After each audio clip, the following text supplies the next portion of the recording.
You keep giving to someone your time, your care, your energy. Every time you pour yourself into them, you think it will be different. But they take what you give, and it disappears. Nothing stays. Consider the story of a young monk named Hiro. He was defined by his patience. When others walked away from a difficult task or a difficult person, Hiro kept going. Then there was Lun. He woke up late, skipped his duties, and made the exact same mistakes every single day. The elders spoke to him repeatedly. Lun would nod and say he understood, and then wake up the next day and do exactly what he had always done. Eventually, most monks stopped trying to help Lun. Hiro did not. Every morning he woke Lun up. Every evening he sat beside him to go through the teachings again. He substituted his own effort to make up for Lun's apathy, believing that with enough care, Lun would finally change. Weeks went by. Hiro gave up his own study hours. He skipped his own rest. He poured his daily energy into keeping Lun afloat. But Lun's behavior remained exactly the same. Pouring endless effort into someone who refuses to adjust their behavior doesn't fix them. It only bankrupts the person doing the giving. Hiro soon noticed his own work falling behind. He had transferred so much of his time to Lun that he had nothing left for himself, and Lun had not moved forward a single step. He went to the old master. He didn't complain about the burden. Instead, he explained that he had been giving everything to help Lun and asked what more he could possibly give. The master didn't offer a lecture. He simply told Hiro to meet him at the well the next morning.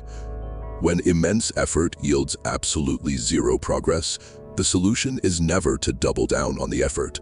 You have to reevaluate how the transfer of energy is happening in the first place. When Hiro arrived at the well, 2 wooden buckets sat on the ground.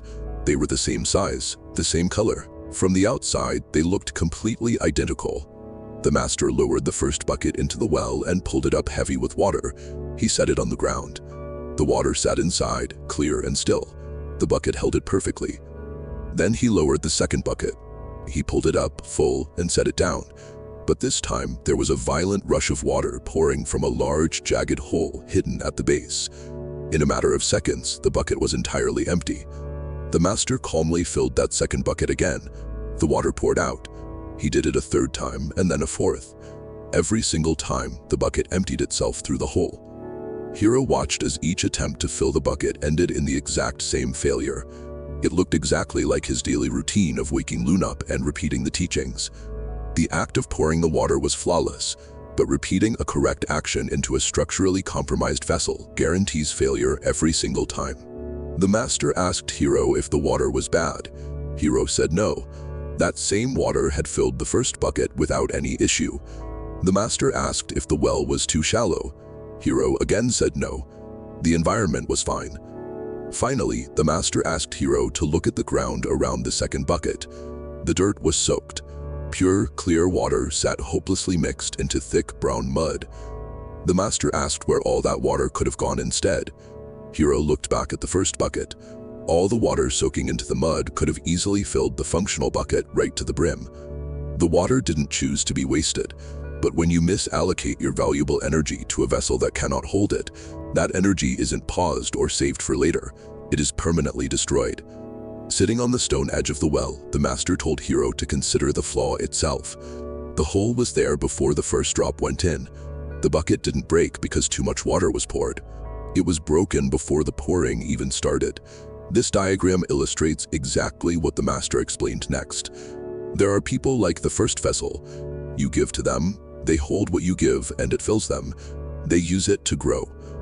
Then there are people like the second vessel. You pour your energy in and it instantly drops to zero. The water escapes not because you poured it incorrectly, but because the recipient has a structural hole, and that defect is not yours to fix.